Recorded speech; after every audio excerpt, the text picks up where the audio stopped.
किसानों को चुन चुन करके प्रताड़ित किया जा रहा है। नारकोटिक्स विभाग के द्वारा उनके घरों में घुस करके प्रकरण बनाए जा रहे हैं, जबकि डोडा चूरा की जो स्पष्ट नीति जो अन्नदाता किसानों के हित में नहीं है, और वो सारा का सारा डोडा चूरा किसानों के घरों में पड़ा है। लेकिन नारकोटिक्स के लोग चीरा वाला डोडा चूरा ले जा करके उन पर केस बना रहे हैं, लोगों को धमका रहे हैं। रात में जब सारे लोग यहाँ पर आए, कांग्रेस के लोग और अन्य किसान लोग यहाँ पर जब आए, तो यहाँ के जो अधिकारी है उन्होंने कहा कि मैं खुदा हूँ और मैं जो चाहूँगा वो करूँगा। इस तरीके से लोगों को डराया और धमकाया जा रहा है। आज ही हम लोगों ने एक प्रतिनिधिमंडल डीएनसी साहब से हमारी मुलाकात हुई और उन्होंने एक आश्वासन दिया कि हम निष्पक्ष जांच करेंगे। लेकिन मुझे सरकार का ये समझ में नहीं आता कि किसी भी अन्नदाता किसान को पकड़ के और ले जाते हैं और उनको निष्पक्ष जांच के नाम से उनको फर्जी फंसाया जा रहा है। तो इसकी हम घोर निंदा करते हैं। किसानों का पूरा डीएनसी और पूरा जो विभाग है वो आपने देखा, अभी मीडिया के सामने ये बात हो गई है कि उनको कोई पूछने वाला नहीं है। और जितना जो लोग आए थे वो आपके सवालों का भी जवाब नहीं दे पा रहे। हम लोगों ने अंदर पूछा कि कितना केस बना है, लेकिन उनके पास कोई स्पष्ट जवाब नहीं है कि कितने कुंटल का केस बना है, कितना क्या करा। खाली गोलमाल है और सब मिलकर किसानों को फंसा रहे हैं। अभी आपने क्या करा है? हम लोगों ने आकर के यहाँ धरना दिया। रात में 2:30 बजे तक हम लोग सब यहाँ पर ही एकत्रित हुए थे और यहीं आकर के नारकोटिक्स कार्यालय के सामने धरना दिया। सुबह उठ करके भी हम लोग यहाँ पर आए, एक रैली निकाली और जो लोकतंत्र में होता है वो कि एक विरोध प्रदर्शन हमने किया है। और जिस तरीके से भारतीय जनता पार्टी की सरकार में जो हो रहा है वो कतई ठीक नहीं है। प्रतिनिधिमंडल अंदर गया था, क्या पाया, क्या रिजल्ट निकला? प्रतिनिधिमंडल से ये सवाल उन्होंने किया और उन्होंने आश्वासन दिया कि हम लोग अधिक से अधिक संख्या में, हजारों की संख्या में यहाँ उपस्थित हो और निर्दोष बाबूलाल भंवरलाल पाटीदार को यहाँ से अपने साथ किसान ले जाएं। ये किसान की जीत होगी। निश्चित रूप से जो है आने वाले समय में इस प्रकार से फर्जी केस नहीं बनेंगे। और सीएसपी साहब भी गए ना, सीएसपी साहब तो हमारे सामने खड़े, एसडीओपी साहब और एसपी साहब, ये एसडीएम साहब दोनों गए। अंदर से क्या बात आती है, लेकिन मेरा आप सब जनों से यही निवेदन है कि हम लोगों को बहुत धैर्यता के साथ हमको ये लड़ाई को लड़ना है। कारण ये कि देश की जो सरकार है और जो नारकोटिक्स विभाग है, ये विभाग किसी के भी घर में जाकर के कभी आधी रात में, कभी दिन में, कभी भी जाकर के ये विभाग अंदर जाकर के महिलाओं के साथ बदतमीजी कर रहा है, महिलाओं के साथ छेड़खानी कर रहा है। इस देश का अन्नदाता किसान है, इस देश का जो पेट भरता है 140 करोड़ लोगों का, वो पेट भरता है अन्नदाता किसान। हम लोग रात में, दिन में मेहनत करते हैं, कभी हम पाणत करते हैं तो सांप और बिच्छू हाथ में आ जाते हैं।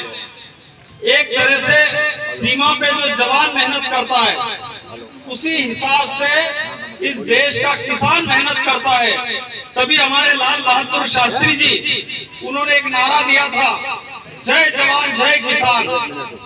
लेकिन इस देश के किसान की हालत ये नारकोटिक्स विभाग के लोगों ने क्या करी, ये आप सबके सामने है।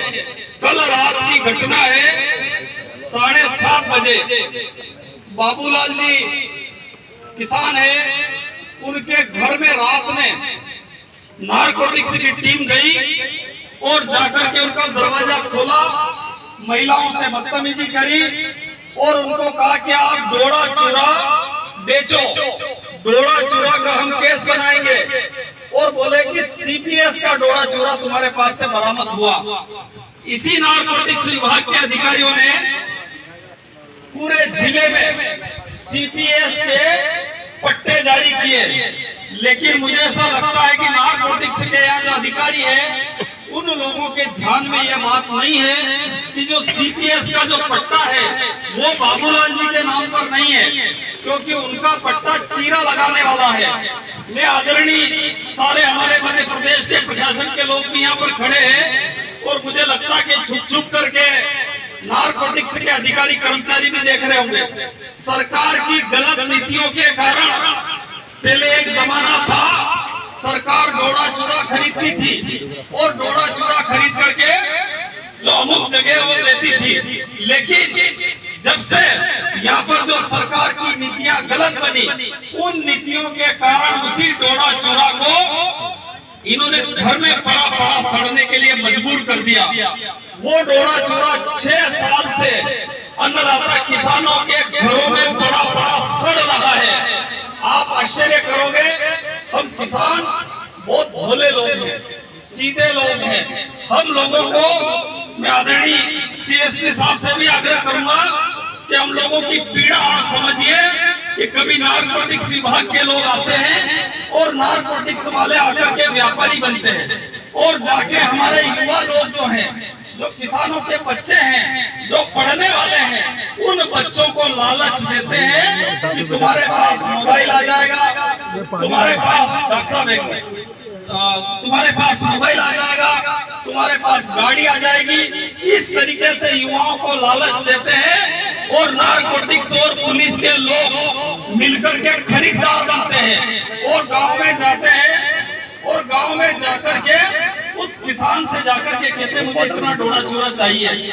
वो इस तरीके से जो जाल में जिस तरीके से नारकोटिक्स के लोग, पुलिस के लोग जाल बिछाते हैं और उस जाल में उस किसान को फंसाते हैं। पूरे हिंदुस्तान में अगर हम देखें तो पूरे देश में सबसे ज्यादा डोडा चूरा का जो केस वो हमारे यहाँ मंदसौर और हमारी जो संसदीय क्षेत्र है, इस क्षेत्र में कई हमारे बेगुनाह युवा हैं, उन लोगों को फंसा करके रखा। मंदसौर की जेल में, मंदसौर की आजाद तो सुन लेंगे, मंदसौर की जेल में, सर सुनना, मंदसौर की जेल में ये स्थिति है कि 99% लोग डोडा चूरा में फर्जी प्रकरणों में फंसा रखा है। उन लोगों की कोई सुनने वाला नहीं है। स्थिति इतनी गंभीर है कि 10,000 से ज्यादा केस हमारे मंदसौर जो संसदीय क्षेत्र है उनके युवाओं पर है। आप देखेंगे कि हमारे क्षेत्र के जो डीआईजी है मनोज कुमार सिंह, वो मंदसौर के एसपी हुआ करते थे। उस समय उन्होंने सार्वजनिक प्रेस वार्ता बुलाई और उन्होंने कहा कि 0.2% से भी कम मात्रा में डोडा चूरा में मार्फिन पाई जाती है।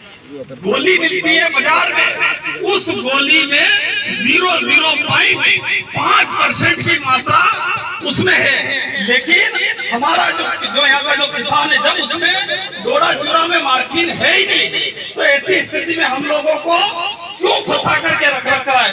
मेरा ये निवेदन है कि जो रात में आपने जो कार्रवाई की है, उस कार्रवाई के विरोध में हम सारे लोग यहाँ किसान, सारी विचारधाराओं के लोग यहाँ पर एकत्रित हुए हैं। हम आपसे आग्रह करते हैं कि ये जो हमारा जो प्रकरण है ये पुनः वापस ले, और अगर नहीं लिया तो आप मानिए कि ये जो मंदसौर जिला है, इस जिले का किसान जितना भोला है उससे ज्यादा जागरूक है। रात में जब हम 11-12 बजे यहाँ पर आए और मेरे आगे ये तरुण खींची जी, सोमिल लाटा जी और ये मांगरिया जी और ये मालेचा जी तीनों खड़े थे और आपका एक अधिकारी आया और आकर के तरुण खींची जी के ऊपर बंदूक लगा करके कह गोली मार दूंगा। वो अधिकारी दादागिरी कर रहा, गुंडागर्दी कर रहा और इस तरीके से यहाँ किसानों को दबाने का काम कर रहा। मेरा भैया एक मिनट सुन लीजिए, क्या एक मिनट सुन लीजिए, हमारे साथ क्या हो रहा वो बात आप सुन लीजिए कि रात में इसी तरुण खींची जी के ऊपर आपके अधिकारी ने लाकर के पिस्तौल